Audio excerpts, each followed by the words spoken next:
During the dry season, over 500,000 terns crowd onto this remote atoll in the Indian Ocean. Their chicks are still in their dark juvenile plumage. They vary in age.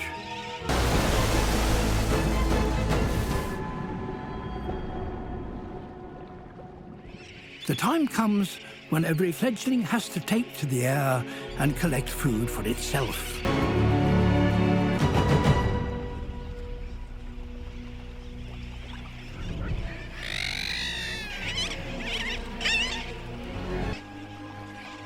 After a month of practicing over the lagoon, the youngsters start to leave and take their chances out over the open sea.